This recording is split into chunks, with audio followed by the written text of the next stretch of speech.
Mm.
Good morning, everyone.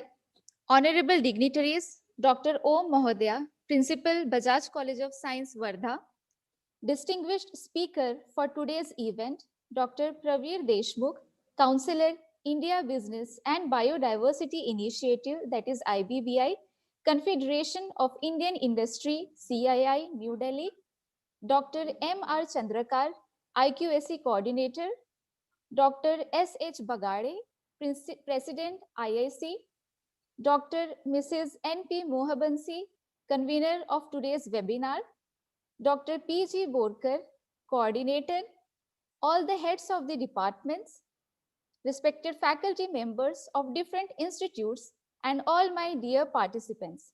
I, Dr. Mehjabin Haq, Assistant Professor in Chemistry, welcome you all on behalf of Bajaj College of Science, Wardha, for the national webinar on Green Audit for Educational Institutes, jointly organized by Internal Quality Assurance Cell, IQAC, and Institutions Innovation Cell, IIC. At the outset, I would like to introduce concisely our parent organization, that is Shiksha Mandal. Shiksha Mandal is a century-old Bajaj Educational Trust. It is well known for providing quality education steeped in nationalistic ethos and human values at an affordable cost.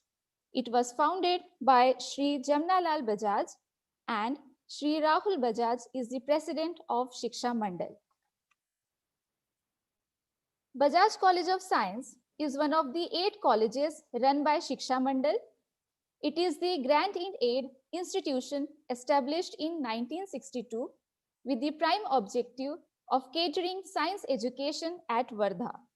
It is the linguistic minority and autonomous college affiliated to Rashtrasan Tukadoji Maharaj Nagpur University, and offers undergraduate, postgraduate, and PhD programs in science. Our college is the first institute accredited by NAC in entire Vidarbha region. The college has been awarded with the status of College with Potential for Excellence by the UGC, Star College by Department of Biotechnology, re-accredited A grade with CGPA of 3.21 by NAC. Ours is a RUSA beneficiary institute selected by MHRD as institution's innovation cell and is also recognized as Study in India Center by Ministry of Education and many more. So this was just in brief about the host institute for today's webinar for your kind information. We appreciate all the participants for joining with us for the national webinar on Green Audit for Educational Institutes. And I am glad to share that we have received an overwhelming response for this webinar, as we have about 528 participants from 25 different states of the country, and about 60% of them are faculty members. Well, as environmental sustainability is becoming an increasingly important issue for the nation, the role of higher educational institutes in relation to environmental sustainability is more prevalent these days. The green audit of an institution is becoming paramount important these days for self-assessment of the institution, which reflects the role of institution in mitigating the present environmental problems. Green audit is now a part of the resource management process. The main aim of today's webinar is to provide faculty members, students, and researchers a better understanding of green impact on campus and to create awareness about the objectives and significance of green audit in educational institutes. Also, to understand how green audit is a useful tool for a college to determine how and where they are using the most energy or water or other resources. The institutions can then consider how to implement changes and make savings to minimize the use of the resources. I hope this workshop will definitely benefit the academicians, researchers, and students. So for today's webinar, our resource person is Praveer Deshmukh sir. I request coordinator of the webinar, Dr. P.G. Borkar sir, to highlight credibility and expertise of the speaker on the subject matter and invite him for the same. Over to Borkar sir.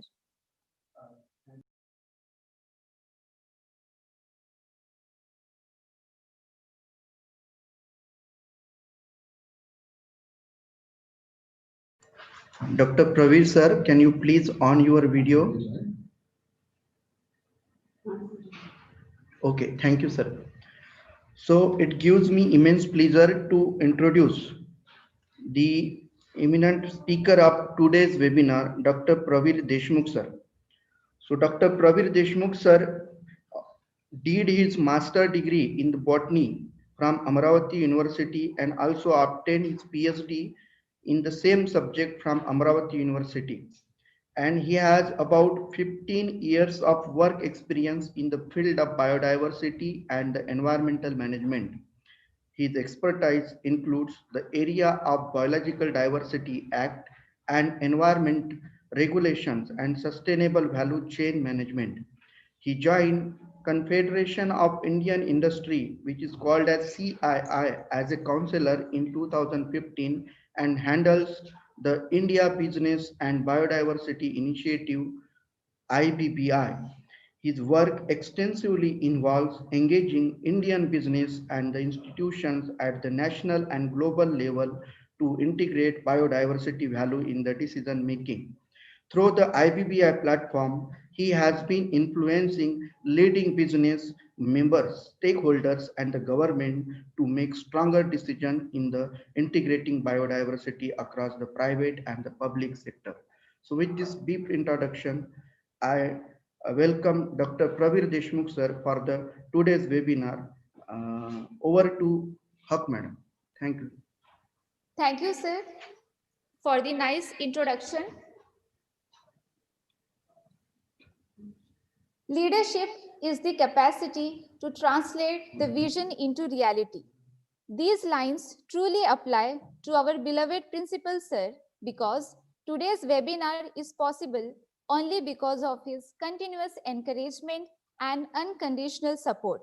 I request respected principal Dr. O. Mahodaya, sir, for the introductory remark. Sir, please.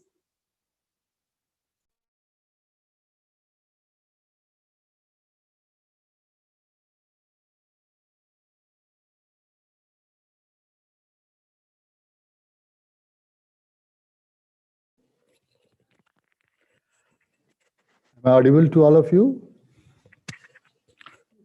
Dr. Praveer Deshmukh, are you there? Because you are in silence and we haven't seen you on the board. Yes, sir, you're audible. Thanks. Good morning. Thank you. Very good morning, sir. So good morning to all of you. I especially welcome all the participants, those who have given your earning response for this webinar, which is of utmost importance nowadays. And we need to have the exploration in these areas. I especially welcome Dr. Praveer Deshmukh, who has been associated with this seminar, and we are very proud to use her as a counselor of India Business and Biodiversity Initiative. The people from this area is in Delhi, in Confederation of Indian Industry. It's a matter of proud to us. So you are welcome, sir. In fact, the biodiversity, green audit is the issue which has been selected by this institution to be in there as webinar as the prime important issue. The reason being that there are two. One of the reason is a very technical, and one reason is a very physical one. The requirement and the necessity of green audit is very important for all of us. We will be discussing it today, and Dr. Praveer Deshmukh will definitely throw a light on it. But the physically or other, you can say the non-technical issue or administrative issue is that the NAC has, in its pro forma, has provided the wet agenda for the green audit in the colleges. So these two things are there, and government has to do this. The reason being because people are not going, they are not conscious about the environment, and to make them very well conscious about the environment, government has to take the strict actions and the strict policies has to be framed. And therefore, this green audit has been introduced in the government guidelines. The green audit is a process of meticulously identification, classification, reporting, recording, and ultimately analyzing the component of environmental diversity of establishments. Here we will be talking about the establishments like educational institutions. It helps in analyzing the environmental practices within and outside of the concerned site, which affects or have impact on the eco-friendly atmosphere, and therefore it is affecting the ambience also. Green audit is a tool for a college to determine the ways of using the most energy or water resources. It ascertains the type and volume of waste which can be used again by recycling to minimize the waste. It leads to create health consciousness, environmental awareness, and of course, the ethics behind it. it may be considered as a self-inquiry, which is a natural and necessary outgrowth of the quality education. We have got the self-inquiry about our existence. We should have the self-inquiry about our existence. We do the self-inquiry of our physical body. We have the self-inquiry about the fixed assets, movable assets we do have in our life. But seldomly we see that we have got the self-inquiry about the environmental issues. Thus, it becomes a very imperative that the college evaluates its own contribution towards the sustainable future. This awareness, environmental awareness, and its sustainability become the very important issue of the nation. The crisis, we generally has a talk of economical crisis because of the corona and all that. But there is ecological crisis also on the globe, on the earth. And this is because of the number of factors, not attending the environmental, we are not loving the environment, we are not taking the environment, taking care of the environment, the rapid urbanizations and the emptiness of the villages directed our mind to focus on the green audit. What is the green audit? How it is to be done? Because I think there is a recycling process as will be definitely discussed by the Dr. Pravir Deshmukh. To make you aware that we are now in coming future. We are planting the solar electric non-conventional source of energy. We are going to use it in our educational institution to have the green energy in the form of electricity. The traditional, we are not using conventional, we will be stopping it. But this is a very simple process that we can do it. The main focus of the green audit is on the water reservoirs and the wastage, the recycling of the wastage of the water, which can be used again and again. Because water is a source of water which depletion is some of, after decades or after years together, the water scarcity may be there on our globe. So the recycling of water is the most important, and recycling also comes in the green audit.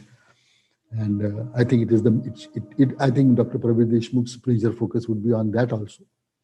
But recycling by the application of the plant of recycling in the institution is it is a bit difficult to have because it requires a lot of techniques, money, and moreover the infrastructural aspect is also needed for that. And this expertise of the recycling, because I have seen the recycling of the water in one of the college in Mumbai. They were doing it, but it was not functioning properly, and the continuous energy and the person was involved in that. So it's a part of it. It is required. It is of utmost importance for the industries. But as the green audit has to be performed in the college institutions, so recycling process can also be included in the college infrastructure. And this recycling of the water is recycling of water rather, or the wastages also, because we have got the e-wastages, we have got the plastics, polymers, and all this. So they are the recycling process are there. So this requires much of the energy, much of the expertise, much of the testing arrangements, machineries, etc. So that's the question before me, how we would be in a very few hours, few years we can implant this. But the commissioning of the solar panel for the non-conventional source of energy comparatively looks to be easier one. So I had taken, Madam, I had taken much of the time because I was given only for 3 to 4 minutes, but I spoke beyond that. So Dr. Pravir Deshmukh, I think today we will enlighten all the participants about the green audit, because the green audit is a very, very basic concept which has to be needed, and most of us do not know how to progress in it, how to do the progress in it, how to move ahead, and how to initiate it, and how to make it final way implemented in our college institutions. So we are all interested, sir, to hear you. Thank you very much.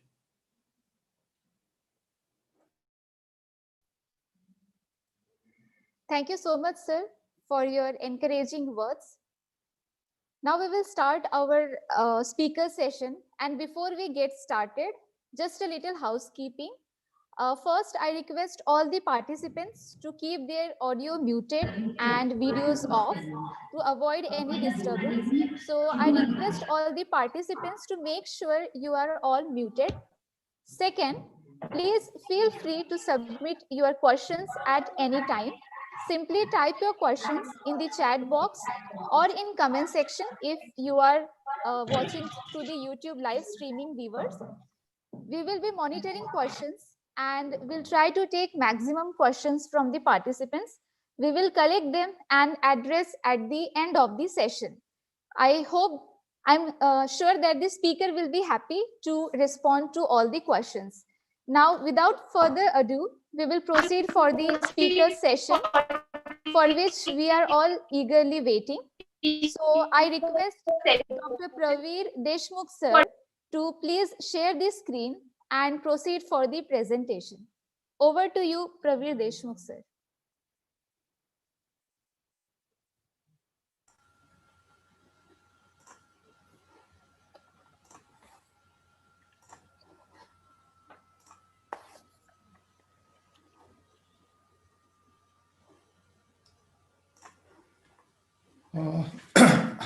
So good morning all, and thanks for organizing. Thanks to the Bajaj College for organizing this webinar, and I think it's a very critical requirement because I have gone through various. I have in the last few months I have also talked to many institutions and also identified, yes, they are facing challenges to understand what is the green audit and how it should be done.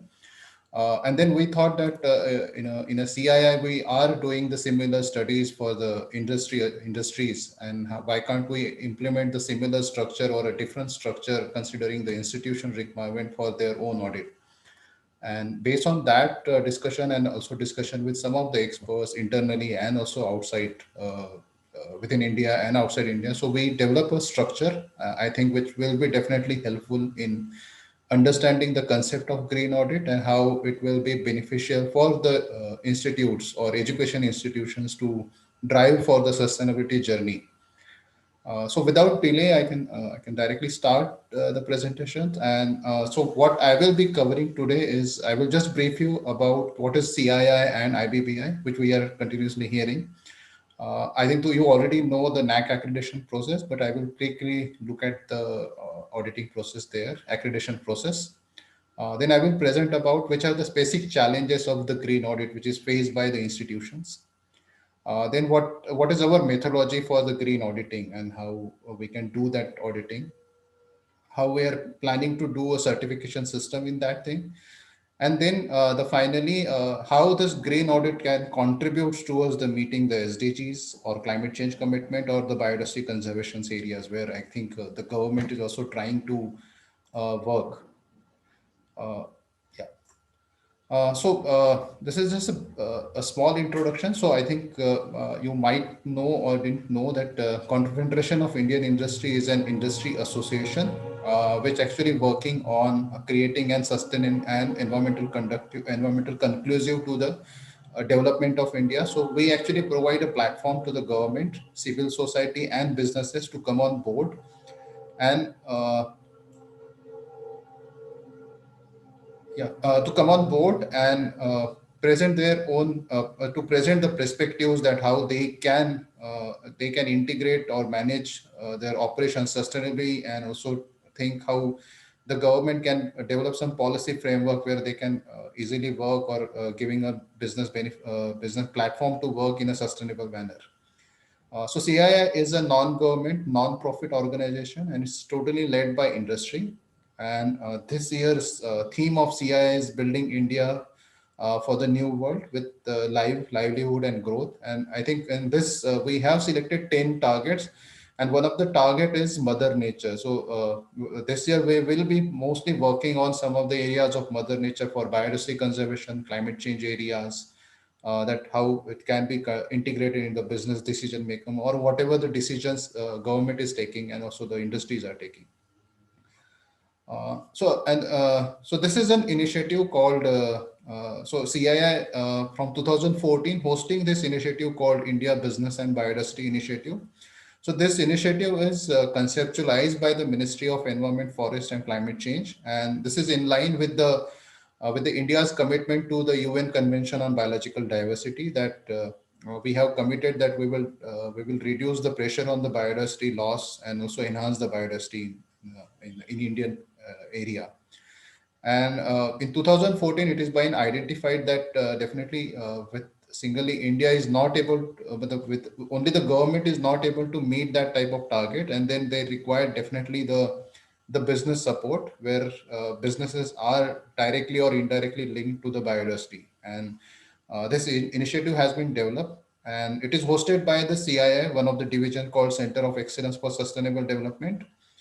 And the objective of IBBI is to mainstream nature in the decision making of businesses and any institution. So whenever we are taking any decisions, that how we consider the nature as an integral part. So we consider that building a road is having an impact, it's positive impact and negative impact, and then how we take that decisions that okay, this is what we want to develop or this is what we will not develop. So this is an much more objective, and at present we have 40 businesses signatory to IBBI that they have committed that they will work on this biodiversity conservation and its sustainable management. Along with that, we also have 13 stakeholder organizations. So for example, the stakeholder organizations are the WWF or some of the research institute, renowned research institute in India, just like NIRI, Nagpur, Wildlife Institute of India, IIFM, and all these things. So they are on board, and whole this group actually develop a plan of IBBI that on each year what IBBI should do, what should be the action areas, and how they should be communicated to the ministry within the India and also to the at a CBD level. And also IBBI is also one of the very critical representative at UN Convention on Biological Diversity, which represent the nation as an industry perspective in the at a global level. So that's the background, and we definitely work with lots of international programs which is working on the biodiversity and also share the knowledge. Lots of education institutions are also part of that type of program where the research perspective or I think the piloting research and all this thing is coming from that area, and then how what we try to do that how that research can be customized in the business implementation. So that's a critical part of IBBA that we are implementing from last few years. So that's just background, and now let's go to the what is the NAC accreditation. I think you already know what is a NAC accreditation, and it's a mandatory process for all higher learning institute, particularly this is the universities and all these things. NAC accreditation to education institutes, it enables to receiving the grants, funds, and all these things, and financial aid. NAC accreditation also determines the quality of institute. So it showcases that if you have that A plus or A plus initiatives, that a rating that shows that the education institution is much more stronger and they have a much more stronger teaching and learning experience. So the NAC vision and mission. So I will not spend more time on here.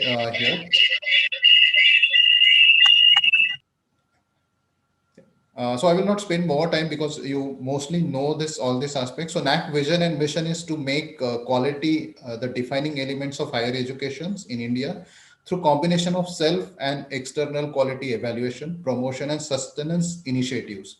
So again, this word is sustenance, means that how we can integrate sustainability, that how we can manage our relation with the nature whenever we are sourcing something or we are impacting something, how we manage that type of initiative. And at that point, this green audit or mapping what we are impacting and how we are benefiting from the nature is very important.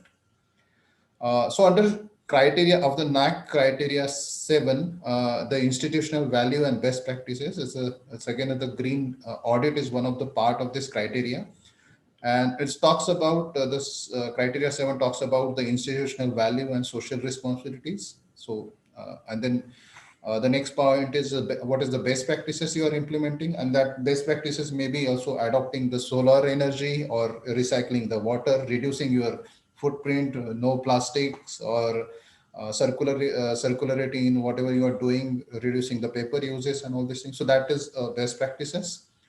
Then institutional distinctiveness, how you are different from the others in managing the practices. And then finally, the point number 7.1.4, where the type of green practices are being implemented in your institutions or universities in the last 5 years.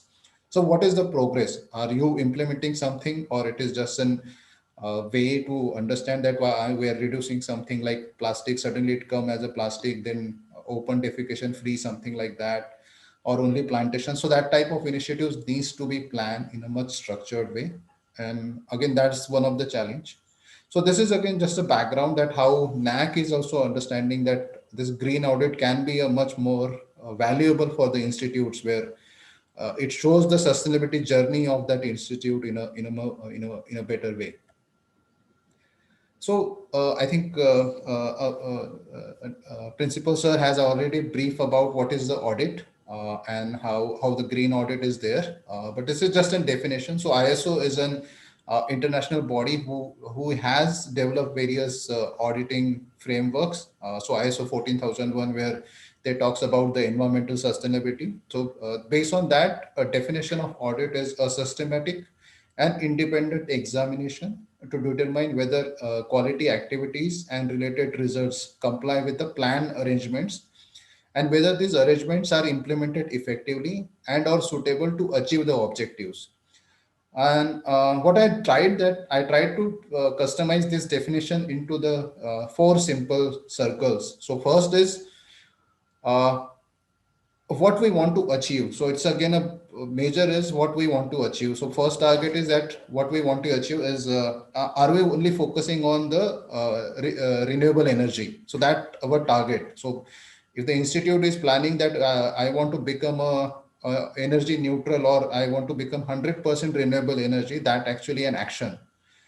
So what is your plan? So if you have a plan that at present I am using 100 unit of electricity, then how I can stepwise undertake a plan that in the next 5 years or 10 years, I want to become a totally solar energy institute. So what is your plan? So you have to chalk out the plan that these are my stages. Then do how to do it. So do it means where I have to go to install, where I get the financial fundings, how I am going to understand implement, and also then check that really whatever the target I have finalized, that in a 2020 I have to become a 20% carbon neutral, or I have to install 20% of my energy from the solar. Am I actually able to achieve that thing? And again, it's not only increasing the solar, but also the understanding how energy consumption is there in your institute. That uh, so maybe we know that in most of the time, because it's a institute, nobody is gone to switch off the lights when it is not required, using the natural lights in the study rooms, in the classrooms and all these things. So also understanding this type of perspectives and analyzing that how I can also reduce my energy consumption, and then linking it with the addition of the solar power into the area. Then again, if there are some of the gaps, then how we can act on that gap, that okay, the awareness of energy conservation is not there in the institute, the student are not switching off lights or fans, or they're continuously it's not properly used, something like that, then which are the actions needs to be taken. So again, the audit structure is actually this: plan, do, check, and again act, and then again come back to again the planning. If there are challenges, then how we can again replan it, and then again go for the implementation, then again check, and also the circle has been complete. So this is the basic principle of audit, and I think the similar principle we are trying to integrate into the green audit system, what CII is now planning to is again develop. the green audit definition as per the NAC is the process of assessing the environmental impact of an organization, their process, their projects, or the products. So again, this definition is very much linked to the businesses, because I understand they are working in this project, that how they are, which product they are developing, is there that product is required some natural resources, how they are extracting that resources, or the if they are implementing some project, what is the impact of that projects, even the product also. So for example, if the car is being developed, what is the product impacts during its operation phase or in a recycling phase.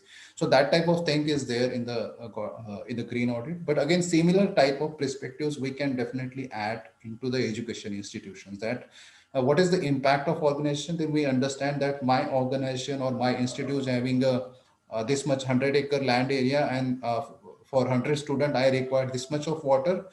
uh, so this much water is required, this much energy is required. So that is actually transferred into the impacts of the environmental impacts, and then understanding that how we can minimize this type of impacts in a planning of renewable energies or recycling, or maybe promoting the cycling in the premises and all these things.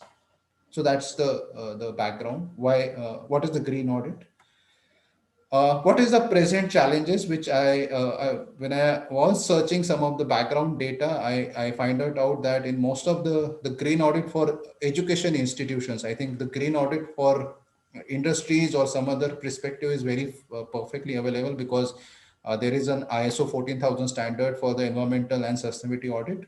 But in the similar way, understanding the institution perspective, these are some of the challenges. So there is no availability of set standards for the education institution. So at present, what is the green audit is going on, or what has been developed for the institution, is more focus on just a normal checklist. It's been done by any person. There is no legal standards are available that can be tracked down, that what I want to achieve, or what needs to be achieved, or it's just in certification way. Again, another is example is lack of auditing expert who understand the education institutes of working, because understanding the business working is very easy, but education institution is again different, because there are lots of stakeholders involved, lots of students are involved, and again, how that their inputs can be integrated. So that's one of the challenge. One of the thing which I also understand, that there is no long-term action plan on the environmental area. So because again, now you can see that now this because of the climate change or the biodiversity issues, most of the companies or some of the global institutions are committing towards the no net loss, or carbon positive companies or the institutions and all these things. So that type of commitment is also not there, because again the understanding is not there. Again, that I think one of the base major challenge in India is, again, this is the same with businesses and some same with the education institution, lack of documentation on the sustainability and environmental areas. And again, it's again, I also feel that we are very bad in documentation. Whatever we do, we are very bad in documentation. That if we're doing some plantation, we never document that what is there before the plantation and how it is actually helping in that area in a creating much more, reducing the soil loss or all these things. So that we lack in this documentation, and that's why we feel that whatever we are doing, it is just and that's why we didn't know it's really benefited or it is again not benefiting. So that's again one of the biggest challenge, that how institutions are implementing some of these sustainability initiatives, and really it is benefiting them or it is not benefiting them, or how to understand how it is benefiting also. Then again, interpreting green audit as a plantation activity. So that, I think that's one of the critical area, because whenever I am talking to any industry or institution, they do talk about that we did this much plantation in this area, and all these things. So green audit is not only a plantation; it's much beyond the plantation. Uh, Again, I think so, one of the important area is that lack of engagement with the students on the sustainability activity. So I think principal sir has just suggested that they are facing challenges to implement some of the research work or understanding the research perspectives, or how can pilot some of the project. So I think also there are challenges that how we can trigger that activities from the students. So whenever we are giving them a project, yearly project or the 6 monthly project, can we identify this type of sustainability project which will helpful for the colleges in reducing the environmental impacts or the driving towards the sustainability. Again, no follow-up plans. So whenever the green audit has been completed, there is no follow-up plan that I am. So most of the organizations are happy they have received the green audit, but they didn't know that the next after 5 years they again have to go for the similar green audit. And what is the follow-up action plan is required, that there isn't again triggering to the create more awareness or create working on more water cycling or more working on the paper reductions or something like that. So that is also one of the challenge. And again, the final is again, which is linked to the documentation, that we don't have the baseline information that from where we started and where we want to go. So that baseline is information is also lacking.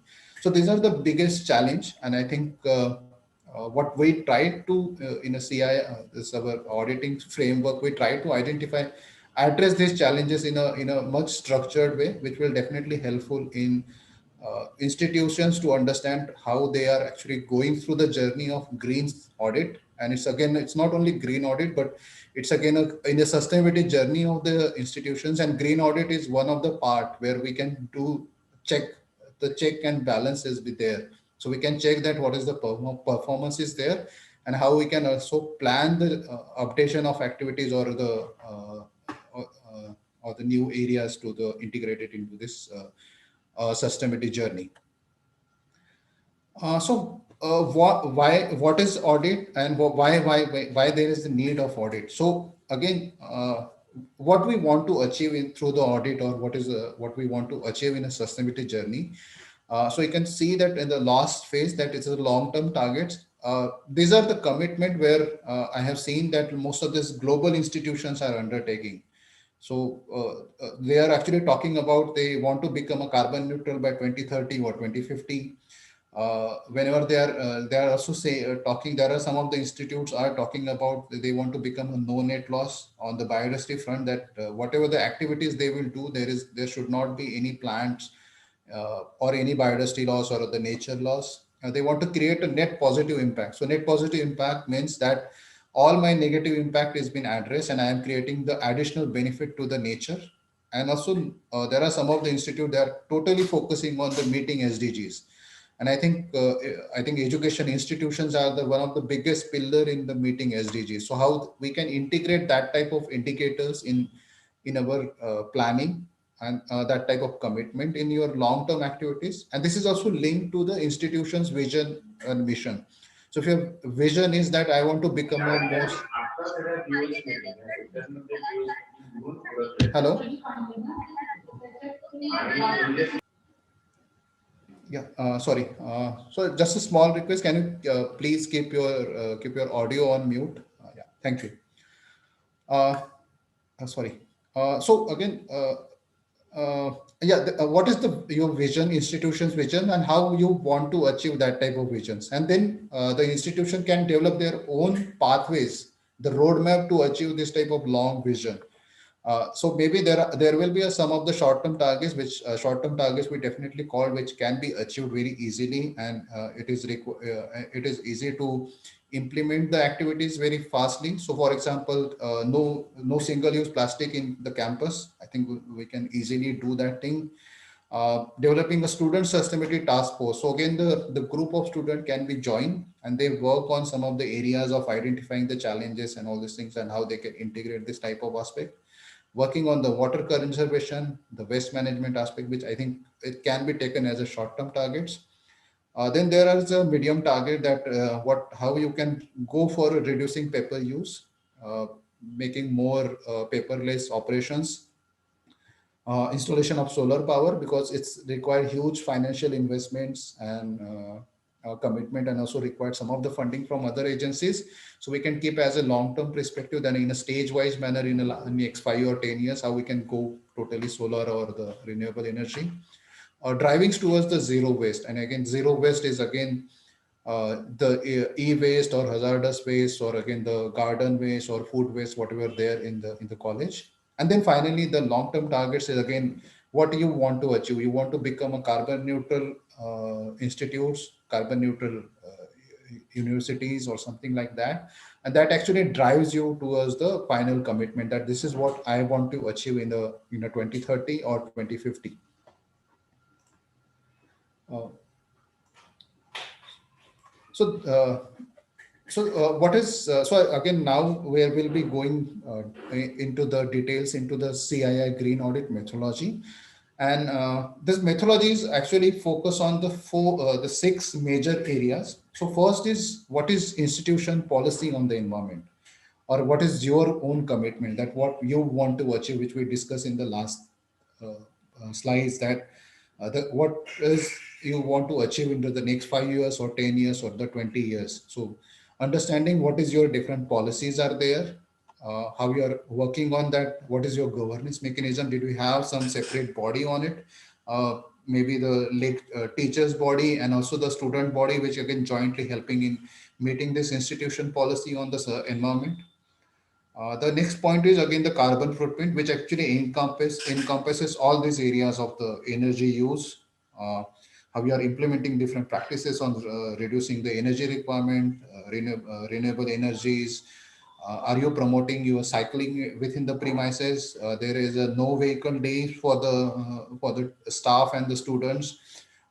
Is that public transport is perfectly available within your area? Or also now lots of this e-rickshaws or e-autos has come up, that how you are promoting that type of activities in your premises that student can use and also reduce their internal internal carbon emissions and all these things. I think the next very critical area is water management, and I think we know. I think most of the Vidarbha person know that what is the value of water, because we in most of the summer season or even after the winter, when the winter starts, we face the water scarcity in that area. And I know during my college days also that also there is a water there, because of the water issues, we are not able to implement some of the practicals and all these things. So how we are managing this type of water conservation perspectives? Are we also measuring that how much my water is being used, from which are the different sources? Means it is from the groundwater, or it is from the supply water, or I'm also harvesting water, and how I can recycle that water, reuse it. Our institute is implementing some of the activities of water conservation. And is there also issue? Can there is a framework, or is there any person who can report back? The student can report back them that in this place there is a water loss is happening, or there is a centralized mechanism is there that how to report his water losses, or any fractures, or any water challenges in your institute. So that type of structure is available and all these things. So that again the water management part. So next part is waste management. I think this is very important, because the most of the institutes are actually using lots of computers. The plastic has been used for the packaging, glass and all these things. So how we are segregating that waste? Really, it has been segregated, or it has just been dumped in a one dustbin, and it has been uh, thrown. It has been again disposed at any areas and all these things. So that also very important, that how we are managing this waste separately. And there are now new areas are also there, or new small startup, or different businesses are also start. They are working. They are actually giving the financial returns on this segregated waste, because they are again recycling that waste and again giving it to the companies or the wherever it is required. So again, is there any possibilities that also understanding this waste within the institution, can we segregate them and then identify where we can again create it a value out of it? So for example, the glass waste, because of the we use this borosil glass in the chemistry lab or in the botany or zoology lab, can we segregate that glass waste in a separate way, and then can we get some income out of that waste also, rather than just disposing into the normal dustbin or इथं तो आपल्या सिस्टीमचा जो symbol आहे ते की नाही unmute yeah. So that one of the way. Another is how you're treating your food waste and garden waste. Sorry for the spelling mistake in the waste there. So how you are also treating? Are you managing your garden waste? Are you creating the energy out of them? Or again, the organic fertilizers which can be used for the plantation activities, where again the financial required for the garden management can be reduced. So again, understanding the different areas. Then again, biodiversity conservation. So how you're planting the trees? Are there lots of native trees, or are you also trying some of the areas of medicinal plantation gardens, creating more awareness on the plantations and all this thing? So, and also counting of different varieties of the plants and animals. So in because I know in most of in the Maharashtra areas and all this thing, the most of the colleges having the good tree cover, and if we understand which are the different types of birds and butterflies are coming in that area, how we are documenting that that type of diversity changes within a year or different seasons in that area or in your premises. So that can be one of the area which can be showcased, that my premises is a biodiversity rich area and this is a species diversity index, maybe based on the Shannon or any other species diversity index for the trees, plants, shrubs, herbs, or medicinal plants, or the flora, fauna, and all these things. So I think that also one of the area, and I think students can be integrated in this type of study. So they will do their own work also, and they will also document biodiversity richness for the institution, that within this 100-acre premises, this much biodiversity is there, and year, what is the changes is happening. So that one of the area. And then very important and very critical area is that awareness creation on environment. So as I know that I'm a student of botany, I do understand that why there is an important of the plant species and animal species, but this may not be the similar with the chemistry students or the mathematics students. So how we are actually within a college, we can integrating this type of aspect, that the mathematic person also understand the importance of the biodiversity or the nature or the water, or the chemistry person understand why water recycling is important, and he work on that type of aspect. So understanding that type of responsibilities, creating that type of awareness within the institute, and then that type of awareness available, if that type of awareness is available in the student, there are good chances that they will integrate, or they will, whenever they are doing any research work, or whenever they are doing some practicals, they will try to conserve that type of resources. That is definitely, it is a scarce resources, and how I can minimize its uses, or use it is in a sustainable way rather than wasting and all these things. So that type of awareness is important, and how we can integrate that type of awareness, and the audit system, what the methodology will actually do the audit on all these aspects. And under this, we have almost 100 questions for the institutes under these 6 different categories. And that questions will be just like this: the education on sustainability. So how students are contributing in institute sustainability journey. And then there will be a lot more questions that is there any training provided to all the students? How we are creating the awareness? Are they are being engaged in a environmental day, or a biodiversity day, or any other day where it requires a contribution, plantation activities, managing the water, understanding the different types of challenges this institute is facing because of the water scarcities and all these things. And as I also described that how the cross learning of the different subject, that why biodiversity is important for water conservation, why flora fauna is important for the good biodiversity, and also do the flowering systems and all these things. So how that type of cross learning is there. And again, we have discussed a lot more on the energy conservation, that how we are using the natural lights. And again, if that type of documentation is also available within the college, that this in this time we are not using that type of light tube lights and all these things. Or again, there are curtains which again curtains which is again not restricting the light, but again trying to provide more natural lights into the classrooms. What is your energy conservations? Are classroom appliances shut off and unplugged when not in use? So this type of requirement is there, and the audit system will definitely base on this all this type of indicators. So we have a structure in place where we share you the data, we share you the action areas, and then the institute has to provide the data based on their own implementation activities on the each and every different areas, that how they are managing this challenges, or these are this type of issues. Again, the water conservation, the what is again, this is again understanding what is the water source. uh, So recently there is a guideline which is released by the Central Water Commission to the industries. If they are extracting more than 100 kiloliters of water from the groundwater, they have to go for a compulsory water groundwater table audit.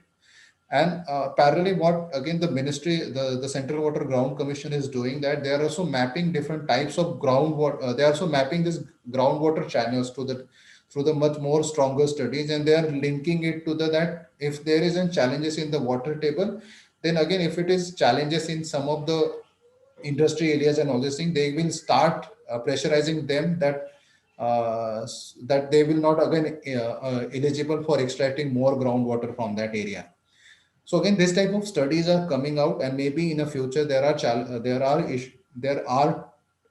chances that similar can be implemented on this education institutions or any groundwater extraction. So understanding that perspective, then if we have that type of understanding that if I am using 100 liter of water, how much water is from the groundwater, how much it is being supplied, how much water is again recycled and reused for the irrigation or some other activities or flushing activities and all these things. Uh, so, the, so this type of indicators are part of this water conservation measures in the this green auditing framework. Again, the action taken on reducing water requirements. So we know really the tap what is there in the botany lab or zoology lab or in the chemistry lab is having a proper taps. They are not leaking. How we are checking that thing? What is the regular inspection is doing? Who is the regulating? Who is the checking body within internally? Are student also part of this type of checks and balance? How they can also integrate it, all these things. And then finally, what is the trends in water management? So if we see that, for example, in a Bajaj college, when they started the NAC accreditation in 1999, so then we will be again, if there isn't data available, then we will also check in 1919, the water requirement is, fresh water requirement of Bajaj college is 100 liter. And now in 2020, what is their water requirement from the natural sources or any groundwater? If there is, it's the same. And then we can compare with the per student perspective. If it is going beyond some limit, then again it's a challenge for the institute. So understanding this type of perspective, that okay, per student what is my water consumption and how I can reduce that water consumption to some of the limits. I know we are not able to make it to zero because it's a very important commodity, but can we identify the areas where we can at least reduce to 50% or 30% where it is required and all these things. So if that type of target has been developed, or if it is not developed, this process will help you to develop this type of targets for your own institutes. Similar way with the waste management. Uh, Again, how you're managing your waste, how you're recycling your paper or garden waste. Are you managing your e-waste in a proper way, or it has been dumped at any place? How you are managing your plastic waste, because it's coming in the lots of packagings. Bio waste, because there is a lab of botany and zoology where lots of bio waste will come. Hazardous waste, I think this is again very important because we use lots of chemicals, and because of the knowledge, uh, because the student didn't know that it's a hazardous waste, they tend to dispose this waste into the basins and all these things. So how we can create awareness on that type of waste, hazardous waste, how we can segregate them and utilize or again follow the proper process where it is not impacting on the natural environment or the whatever the water recycling system which we have developed. uh, and the next very important portion is the climate change part, because there are lots more plantation. Did we know how much carbon sequestration is there through the plantation? Our institute know what is their carbon footprint because of the use of this in the energy which is coming through the grid or the thermal power plant. Then what is the use of vehicles internally within the premises? How the teachers are coming? How the students are coming? Understanding that carbon footprint is very important, because if we know that my carbon footprint is 1 gigaton of CO2, then how I can again implement some of the activities can we, and based on that, if we know that this is my impact on the climate or carbon emission, then we can implement then you can easily finalize measures to adopt it for reducing carbon footprint, maybe cycling internally, then public transport, and some of the other options. And also now there are lots of service providers are also there. There are now the cycle. There are lots of businesses, are new startups are there, which is providing cycles at a very cheap rate on a rent basis within the premises, and also in Delhi or even Mumbai and all these things. So again, institute can collaborate with this type of organizations, and then maybe install some of the 5 or 10 cycles which can be easily used by the students to go from one place to another within your institute rather than using the vehicles, bike or something like that. So that type of collaborations you can definitely go. And then again, I think very important part is how biodiversity has been integrated. So what is the trends in flora and fauna in the institution areas? Which are the actions taken to improve the biodiversity? Is there any development you have undertaken which actually created, which resulted into the biodiversity loss? Or if loss is already there and it is not unavoidable loss, then how are you?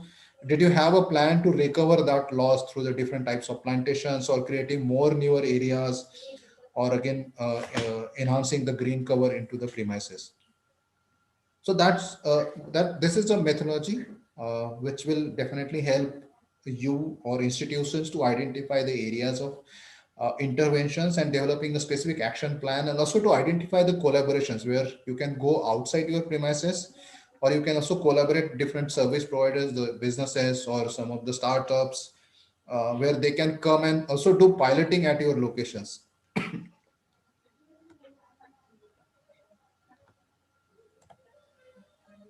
Uh, in our audit, in this CII green audit, we have structured 3 phases.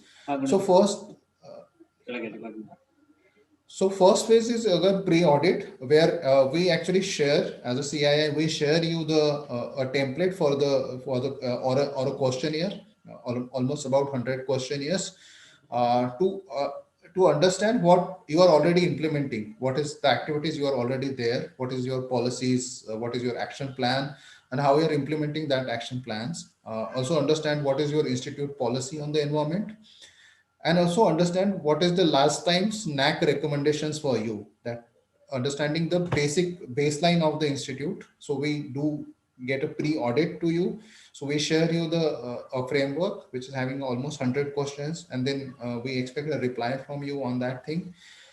After the validating that thing at a CII level, and also with some of our certified auditor, in a phase, if there are challenges or if there are data gaps, we will again definitely get back to the institutes and also identify that these are some of the data gaps, and we will also help you to guide where this type of data gaps can be fulfilled, where which type of data you can add in that data gaps. And then based on that, all this finalized data, we will again move to the on-site audit, where the certified auditor will come to your in your locations if it is available. If the post-COVID situation where we can visit the location, then definitely the auditor will come to your location. Or if it is possible, if it is not possible in the post-COVID, in the next few months or some years, then we can also do the virtual audit, where what we'll do that whatever the data you have provided, the auditor will do the validation on ground. So he will check the document you have documentation on ground, that for example whatever the solar power you are saying it has been implemented, and what is your plan for the next few years, it is in the process or not, or something like that. So that type of documentation validation will be there, and also on ground validation for any plantation activities, or how it has been managed. So most there are one of the challenge which I have identified working with industry or some other organizations, that they talk a lot more things, but when you go on their site visit, you feel that there are a lot more areas which is they are talking, but again it is not managed in a proper way. So maybe in the water conservation way, the taps are running, the water is again not running from the overhead tanks and all these things. So there is no mechanism to control it or to report it and all these things. So that type of the challenges will be definitely on-site audit will be identified and recognized, and it will be shared with you also. So we also review your environmental policies, And then again, review of the programs for the activity. So for example, till date, you have achieved that I have able to save 50% of water through the different measures. And then what is your future plan? Really the plan is perfect or there is a modification is required. So this type of online on-site audit will be conducted.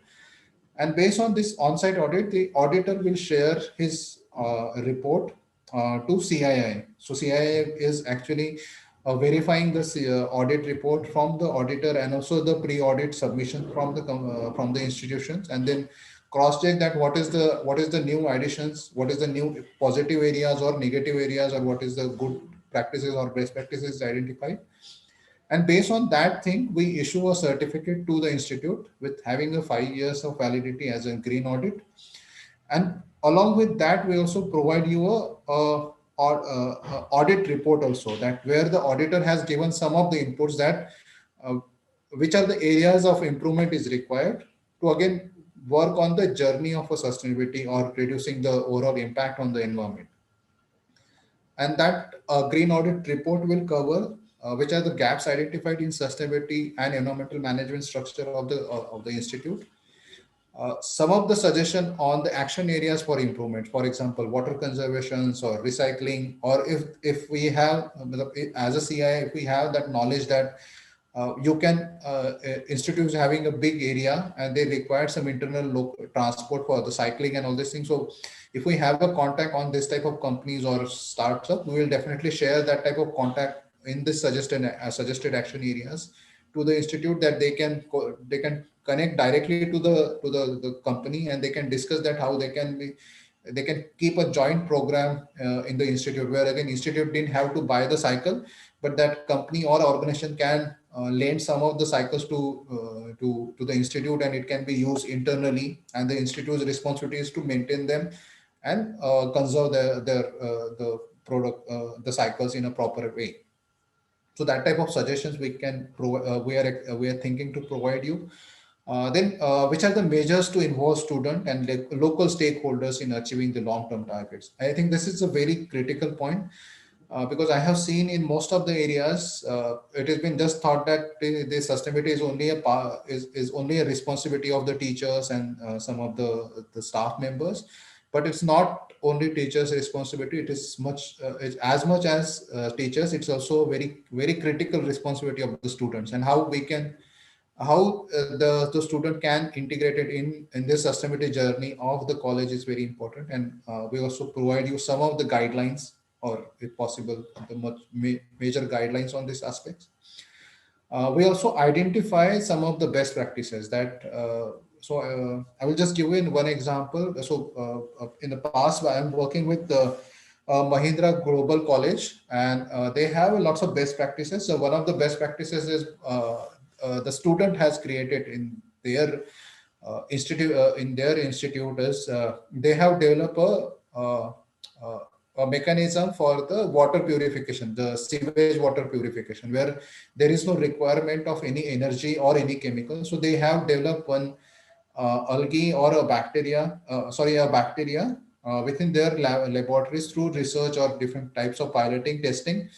And now most of the water which is again coming through the sewage, they are treating with that bacteria, and it has been so again that water again recycled for the irrigation perspective, so for the flushing of the toilets, and again so it has been recycled. So that type of case studies will be there. If we are able to identify some of the case studies, we'll be happy to document them. And what we are also trying to do, that how we can again propagate these studies at a much higher level. And if the institutions are facing challenges in again implementing this type of research or pilot studies, we will be happy to collaborate with other institutes, maybe other education institute or some of the global institute, where institute can talk to them, understand them, and then they can jointly plan piloting or developing this type of research in their own locations.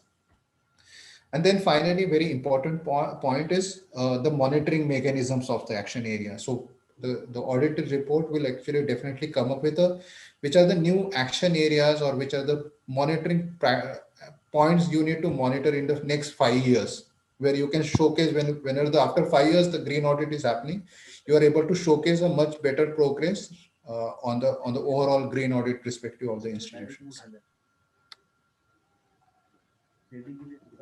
Yeah.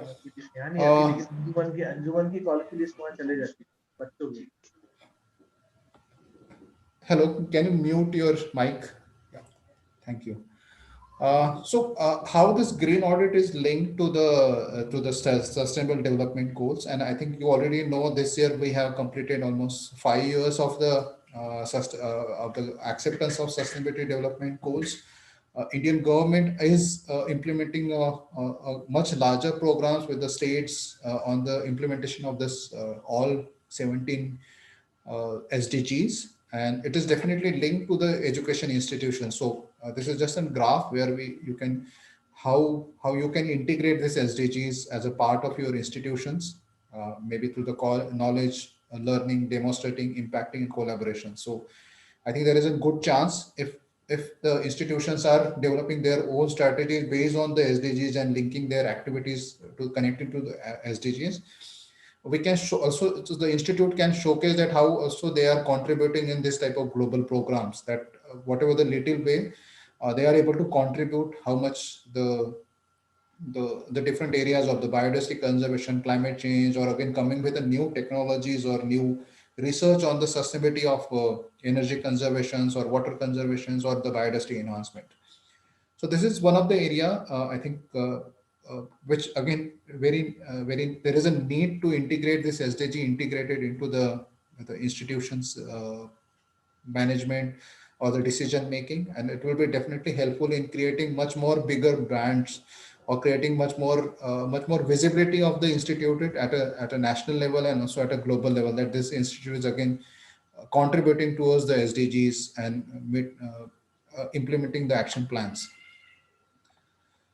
Another important area is again where the India has committed for Paris climate in the Paris Agreement, and this year we are celebrating again the 5 years of the Paris Agreement. Recently, in the last week, it is they at a global level we have celebrated the 5 years of Paris Agreement signing, and under that agreement, India is also signed for the action areas where the carbon emissions can be reduced to the different levels. So, for example, in the energy conservation, that we are again trying to reduce our overall carbon emission to 35%, below 35%. No fossil, reducing our renewable energy share by 40% by 2030. Again, undertaking the plantation activities and developing the carbon sinks and all this thing. So the activities which we are talking about, that how we can adopt for the renewable, reducing our carbon emissions or plantation of trees and all these things, is actually contributing to meet these targets.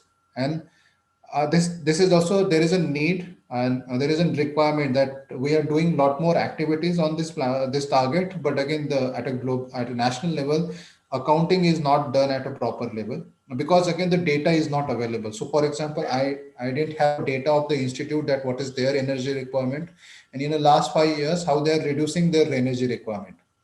So if that type of data is available with you or any, so for example, if that type of data is also available with me as an auditing process, I can definitely able to share it to the ministry that the different institute or education institute in India are also implementing different activities where they are reducing their carbon emissions and also contributing to the developing carbon sinks. And we can showcase that at a global level that India's commitment for this type of commitment in the climate change commitment is much stronger, and we are able to implement at each and every level of the India's perspective.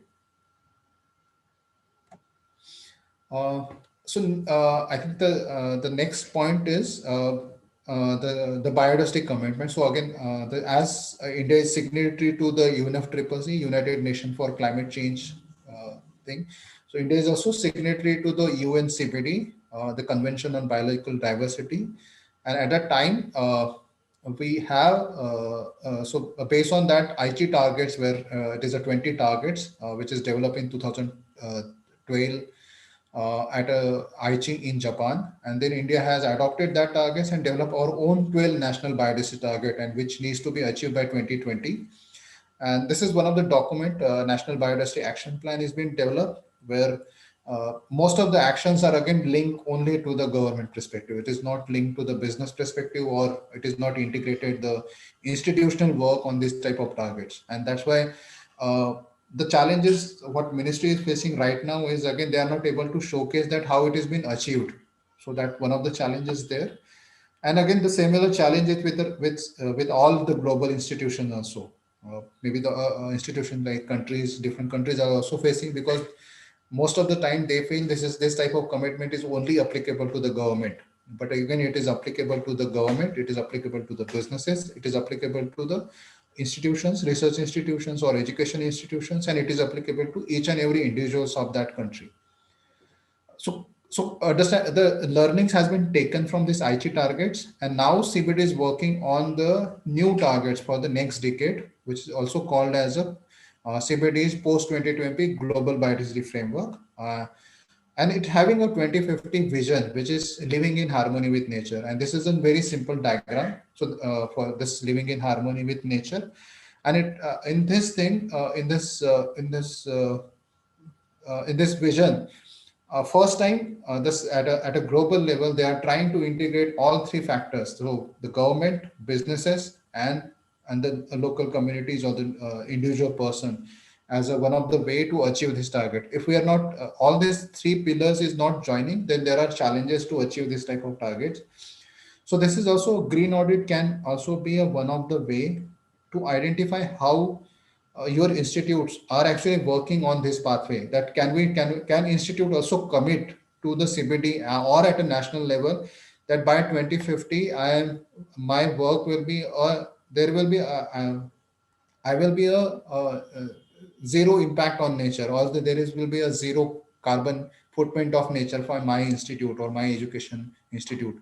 And then similar perspective, if the institute is accepting this type of commitment, I think it will again easy to communicate with your students that this is what we need to achieve in the next few years or next decades by 2050. And I think that is again one of the best way to communicate the next generation that the biodiversity or the nature is very important.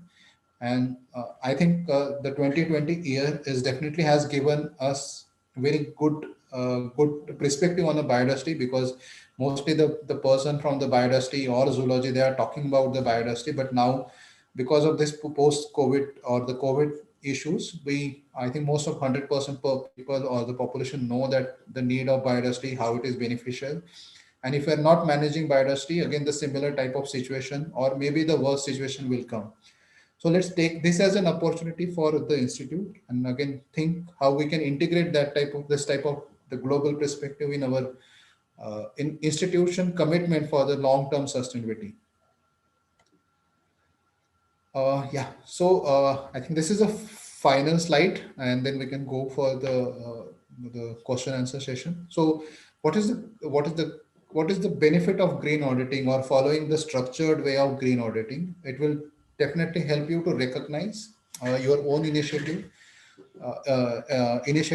and recognize your organization at a much higher level, at a national and global level, that you are walking on the sustainability journey. It can also trigger a lot more financial investment through the CSR fund of the industries or some other funding agencies in your institute, which can be utilized for installation the solar, or again piloting some of the studies on the water consumptions, energy conservation, or cycling or something like that.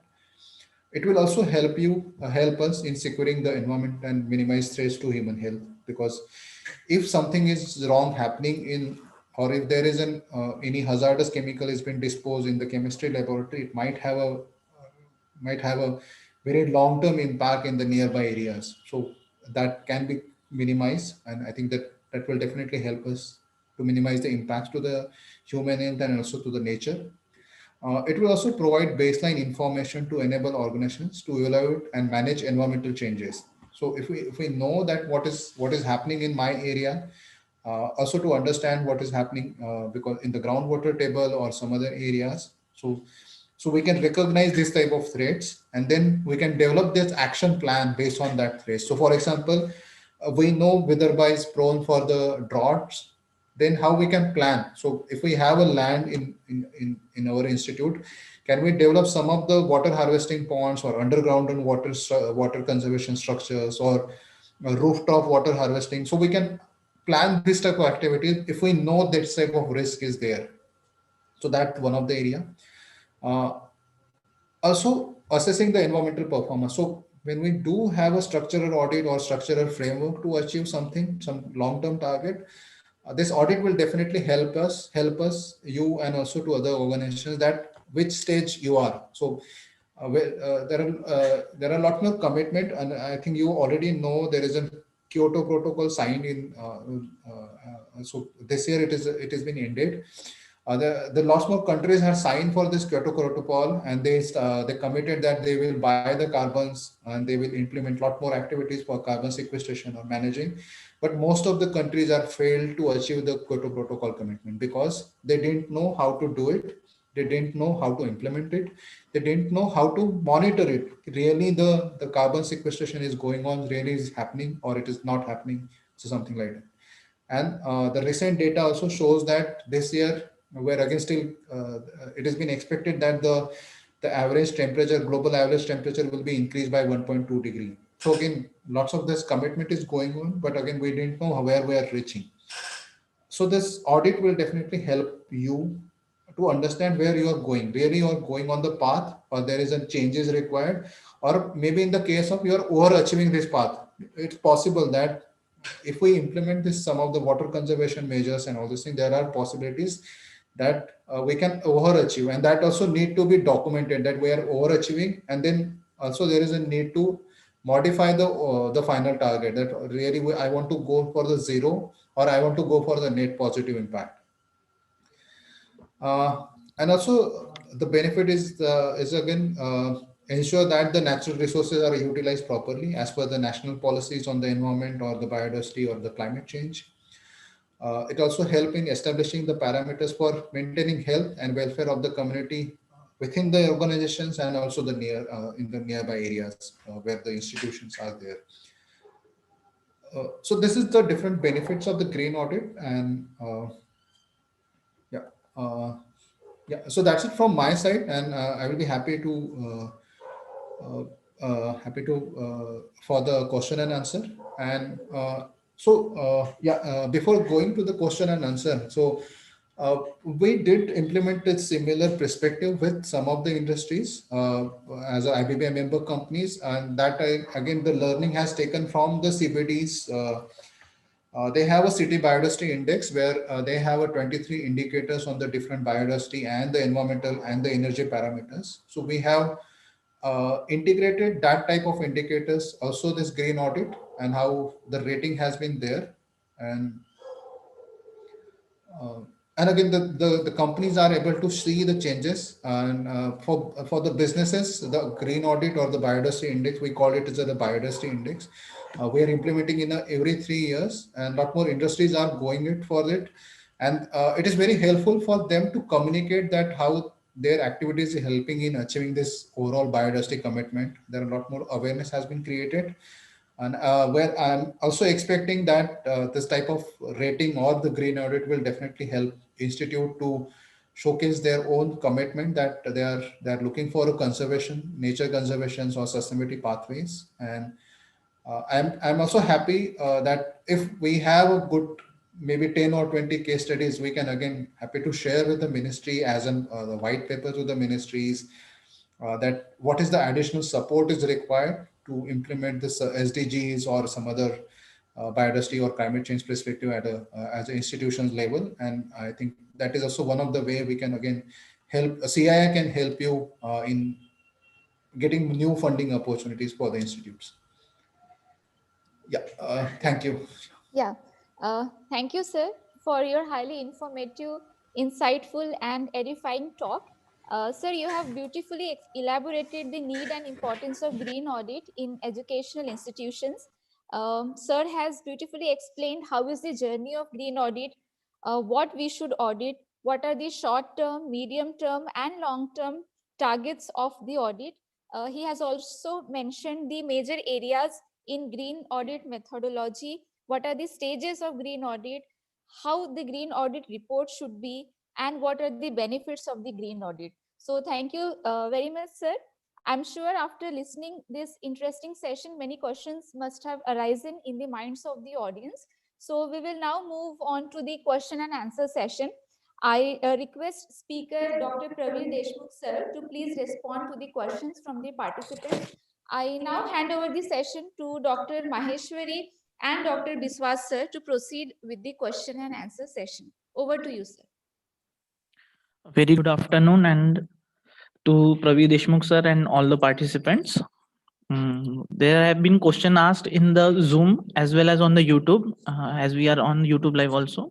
So the very first question is from Dr. Ramchandran from Palochi, Coimbatore. Now, his question is, can we seek the help from the state-owned pollution control boards for an audit for certification? Yes, I think you can definitely go, but again, I think major challenge is that the methodologies which require to do audit, I don't think they the capabilities or the standards is available with them. So that's one of the challenges which I also face. And what CII has, the methodology which we have developed is actually encompassing all the standards. Uh, and I'm not sure they have a capabilities to do this type of audit. But if they have the capabilities, because they are doing this similar audit for the different industries, and again the understanding the operation of industries and the operation of institutes is very different. So really they are able to understand that type of gap, and again if that type of gap is not understood, then the green audit will not be successful. So again, the green audit is not only a certification, but it is again how it showcases the future pathway. Maybe in the first, if we are doing this green audit for the Bajaj College, I'm not sure they will definitely get a certificate, but they will also get a new pathway for achieving the next level of the next 5 years, how they can work and again go for a much more stronger targets. Okay, thank you, sir. The next question is from Sanyogita Verma. She has a query on e-waste management, and she has asked about how students can engage in sustainable activities. I think the best thing what institute or education institute can do that under this green audit, they can develop a sustainability group or sustainability task force of the student, and maybe each divisions can have a one or two representative in that task force. So where that task force will identify which are these areas, risk areas, related to water conservations, plantation activities, or the paper uses or waste. And this task force is also maybe a topmost body for the students where they can report that this type of issues is happening. So for example, there is an hostel where the water is not managed by the student properly. So any student can report that in this hostel, this type of water is not managed. And this task force can take an initiatives on this areas that this is a complaint has come from, and then how we can address it. Might be creating awareness sessions with the students, or then if it is not followed by the awareness session, then maybe a letter from the principal or the director to the student that this is happening in your area, and if it is not managed, there will be a fine or something like that, or there is no water supply on these things or the monitoring mechanism. So again, we can make the channel a communication channel, and there will be a students body, maybe including 2 persons or the task force, and then they will report, they will understand the challenges, they will brainstorm which areas they can work.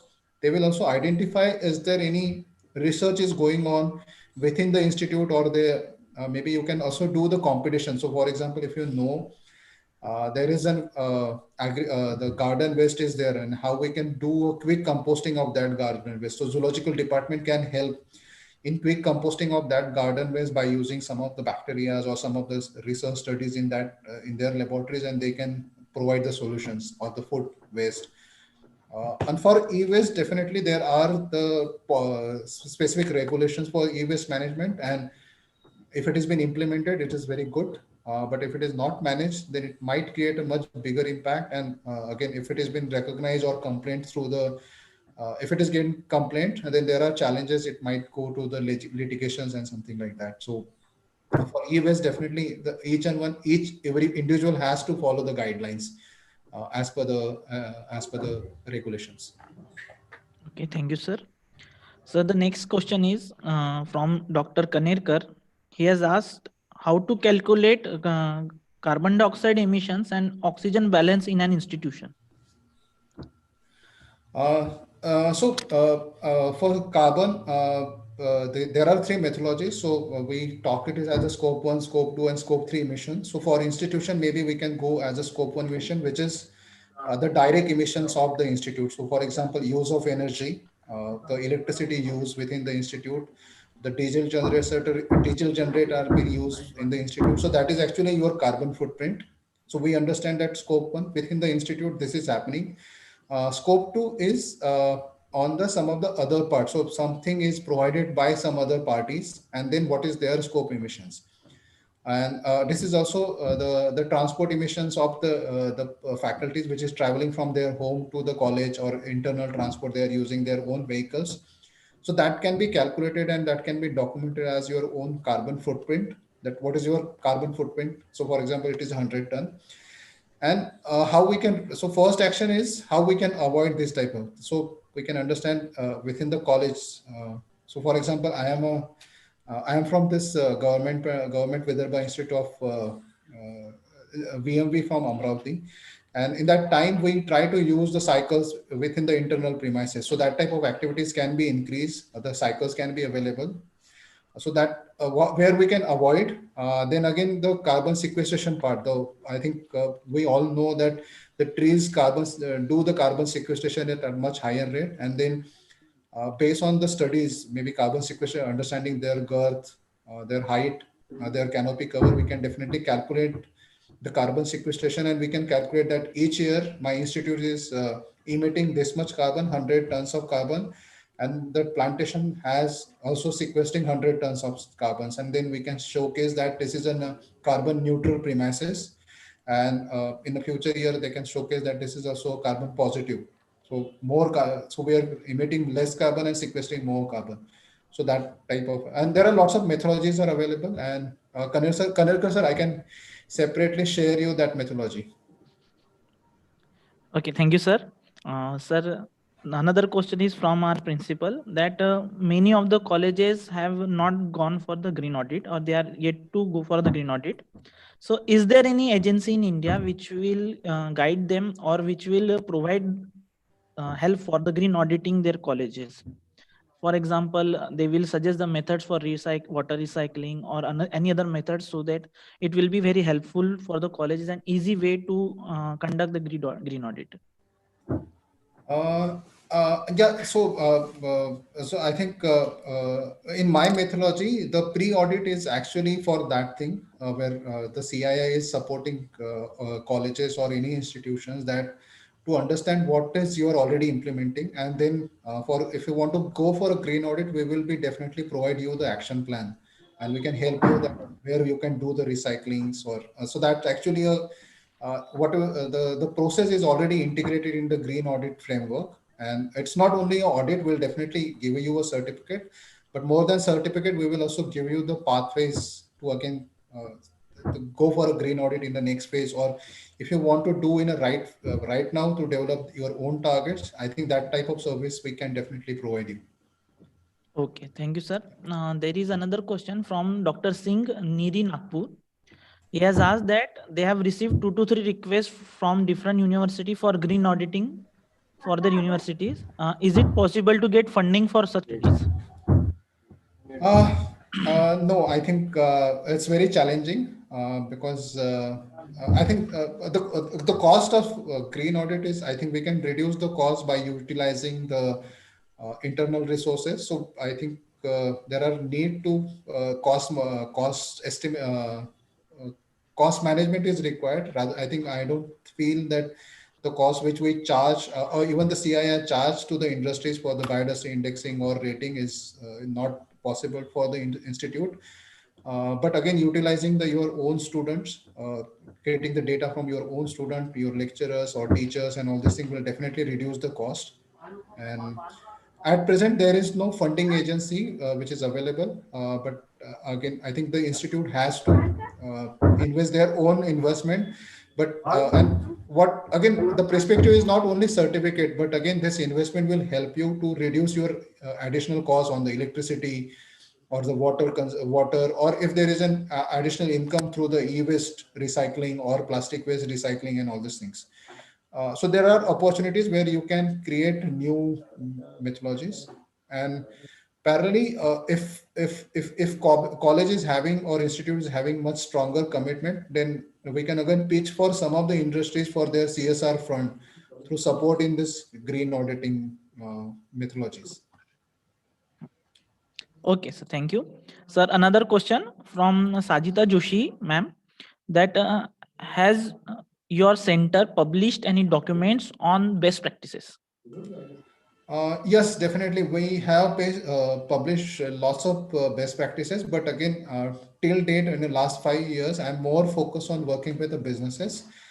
So we have lots of best practices on the businesses, and in 2018, we have also documented one practices where businesses has invested in some of the biodiversity conservation measures and how it is helpful in how it is also helpful help them in reducing some of the also reducing the some of the environmental impacts and also cost savings on the water areas. So there is one of the business in Igatpuri area. It's a Mahindra business.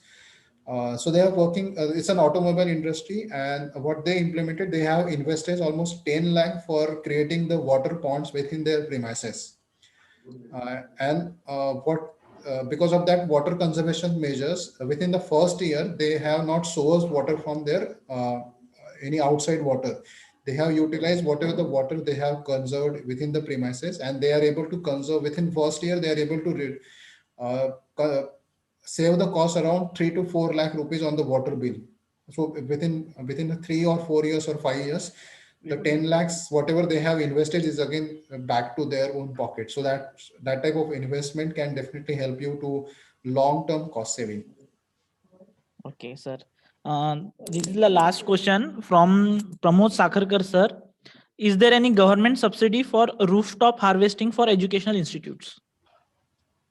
I need to check. I didn't have the clear idea, but if there is no this type of facilities available or this type of no support is available, then definitely through CII or through collaboration of multiple institute, we can pitch to the respective ministry that we need this type of subsidies or support where it can reduce the water harvesting, or again for the solar installation if that type of subsidies is not available, or maybe for the water pump. Now the subsidies are there for the farmers, so similar can be extended for the education institution. So if it is not available, we can CII can help you in putting this type of policy inputs to the ministry or respective ministry.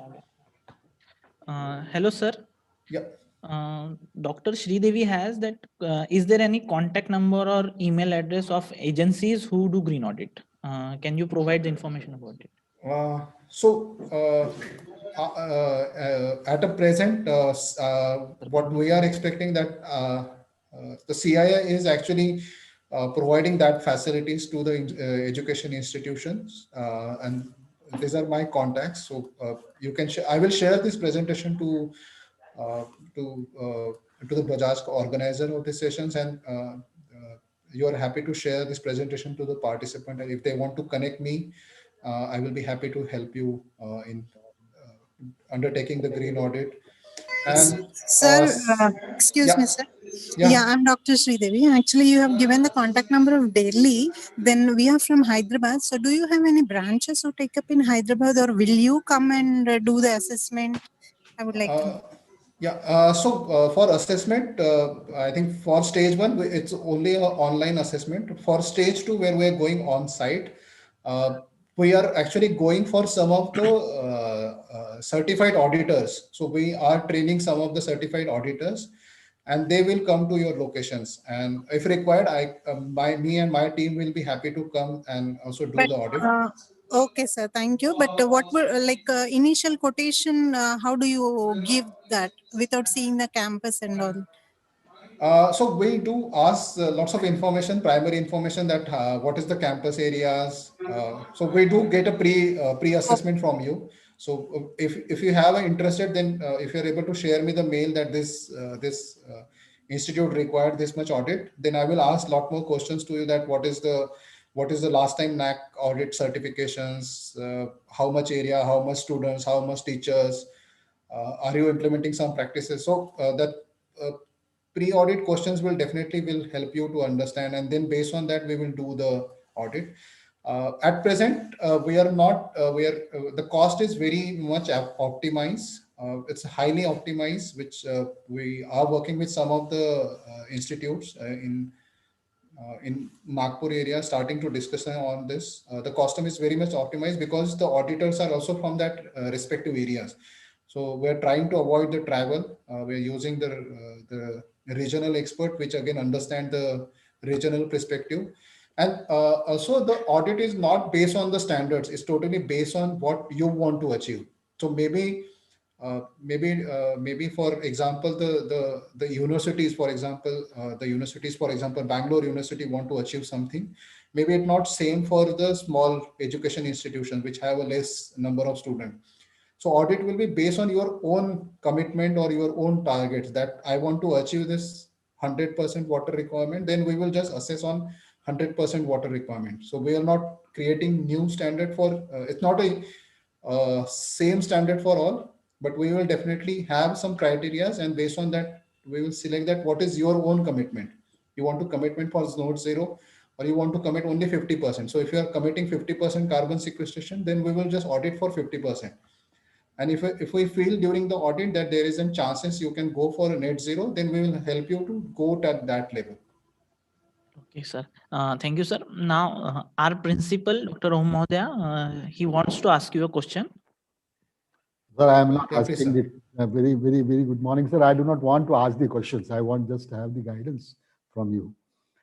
As a matter of fact, when in our country, the NAC process was started by the government, HRD, it was not mandatory for all the colleges.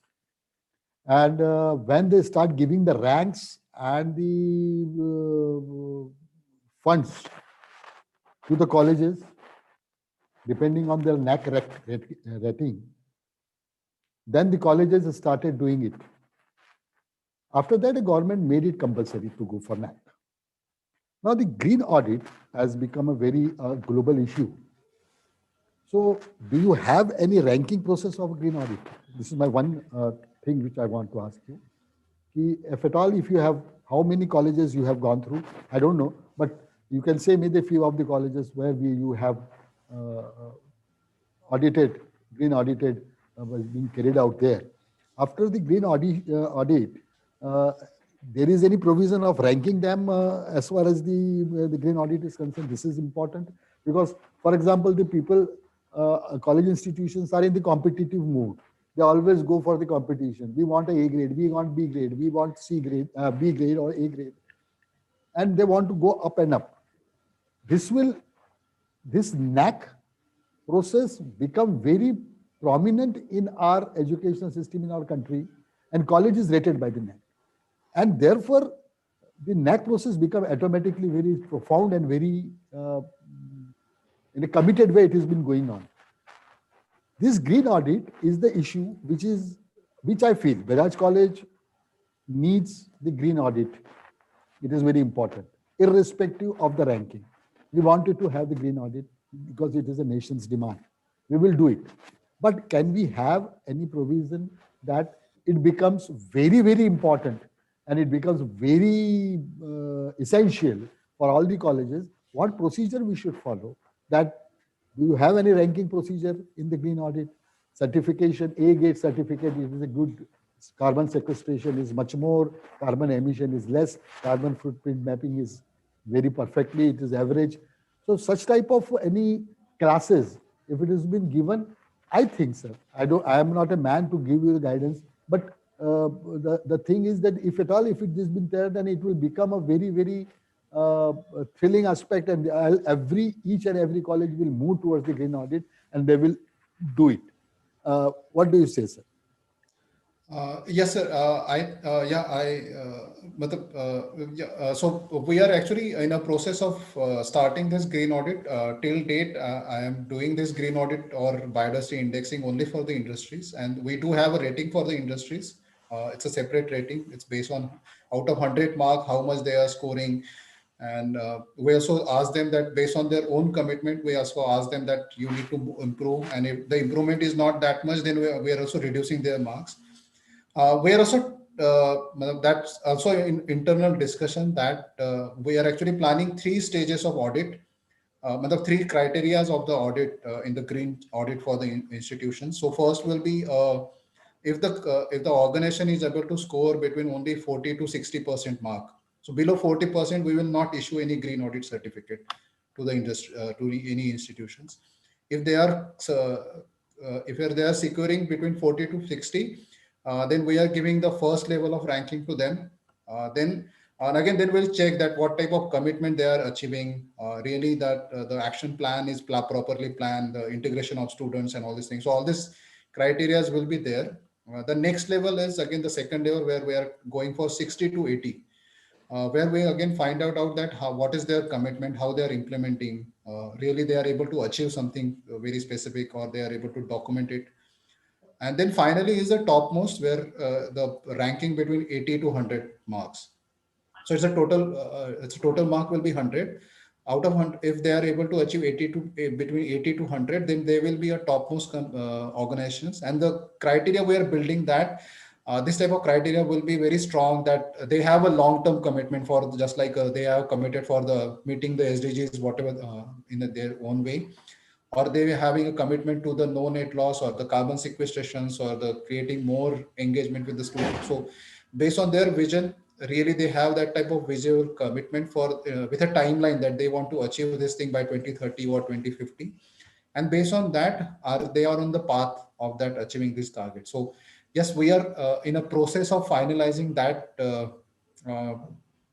that methodologies. But again, one of the challenge which secondary data which I have searched from the different institutes, I'm not able to get that type of feel that this rating will definitely help at present, or maybe in a next 1 year, maybe understanding of different organizations, different institute capabilities, then we are able to structure that type of rating in a much proper way rather than just going right now. But definitely below 50, we will not be issuing any certificate. So that's one of the internal criteria we have finalized in consultation with some of the expert which are helping us in expert has validated this framework for the green audit for the institutes. And thank you very much, sir. It's a very nice, wonderful planning you have. Uh, I'm just thinking if it has been started and the rate of carbon sequestration or the amount of carbon sequestration, it will be more in the Mufassal area, not in the urban areas. So the people, the college institutions, those who are in urban areas will definitely go for plantation to improve their carbon sequestration. And because there are certain in coastal areas there are certain stones type also, and it is of a geological aspect. They are also having the capacity of for the sequestration of the carbon. So the villages, the colleges in the villages, colleges in the Mufassal areas, they would have the more sequestration rather than the colleges those one in urban areas. So urbanization has resulted in cutting of the plants. So the cutting of the plants will slowly will stop, and it will help you out, sir. Thank you very much for, sir, nice guidance, sir, to me. Thank you. So I will just explain to you. I also have a recent dialogue with the COP26, which will be happening in the UK in the next year. So what India and UK is planning, they are now again planning to make this starting developing new carbon market. So and I think that also one of the way where I think institute can showcase that this is also one of the area of carbon sequestrations, and maybe one of the funding, getting the funding. I think also one of the example that recently WWF India has started a project where you can donate some fund, and they will plant a tree based on your investment in different areas. Maybe that type of project we can also start with the institutes, where maybe we can collaborate with an institute, Bajaj College or any college can collaborate with WWF, and that the fund can be utilized for the plantations or some of the activities. So I will be happy to help you in that area also. And I think that's the benefit of CII or even a IBBI platform. So we have a multiple stakeholder in hand, and we can cross-link these initiatives. We can understand how jointly we can work, or if there is a requirement, we can also pitch to the industry, some of the industries, that this much fund is required. Recently, I also got an inquiry from some of the companies from the Kerala area, because and they are interested in investing their CSR fund for the plantation activities. So maybe I think that might be one of the area where we can pitch this type of institute, which are maybe leading institute or having a good green audit or good commitment institute, and then we can collaborate, and then this might be an additional funding opportunity for the institute for plantations or the sustainability initiatives. Of course, sir, it is very interesting because we are the Bajaj Institute and we have got much CSR fund with us. I mean, with our management, and they really in doing the utilizing that CSR fund for the global cause and for the social outreach programs. If at all we get any in a writing from CII that this fund, CSR fund, can be utilized for this, and it will improve the carbon sequestration, and it will improve your carbon footprint, and it would give you a good standing in the market, or not in the market, but in the educational scenario, then definitely, sir, my management would like to have the collaboration with you. And as the head of the institute, I am telling you that I request you that we wanted to have the green audit in our college, sir.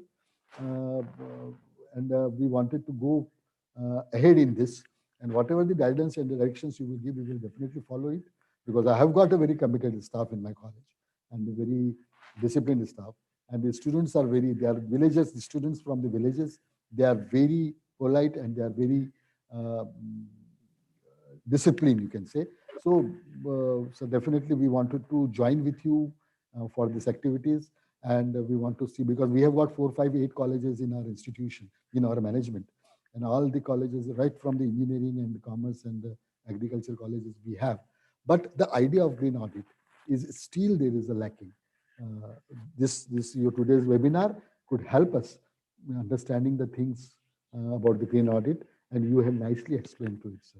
So definitely, sir, you, my person, the in charge of IQAC or the CII, not CII, IIC, Institutional Innovation Council cell person, and the Internal Quality Assurance cell person, or from my management, or from myself personally even, will communicate to you, sir. And at least initially, we want something in writing, that how the CSR fund can be utilized for this, and how it will get tax benefit and all that, because the CSR fund is for the tax benefits only. You know that.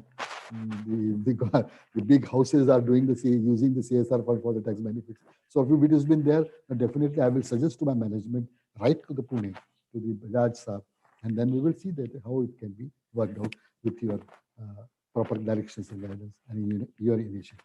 Thank you, sir. Yeah, thank you, sir. And that is all from the question answer session. I will hand over the session to Dr. Huck. Over to Huck, Doctor.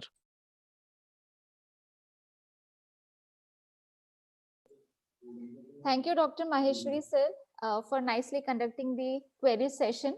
I also sincerely thank speaker for today's webinar, Dr. Pravir Deshmukh sir, for solving the queries of the participants in a very elaborative manner. Thank you, sir.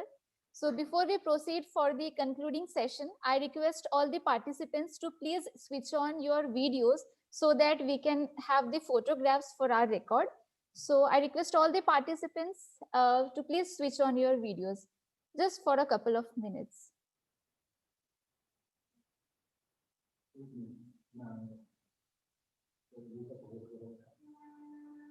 Yes, I request all the participants, please switch on your videos.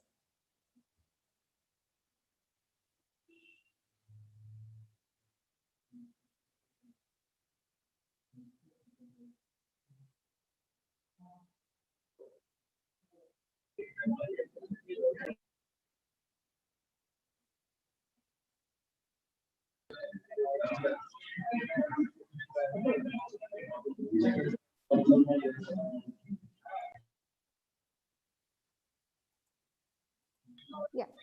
So thank you, everyone. Now I call upon convener of the webinar, Dr. Mrs. N.P. Mohabansi ma'am, for the concluding remark. Please, ma'am.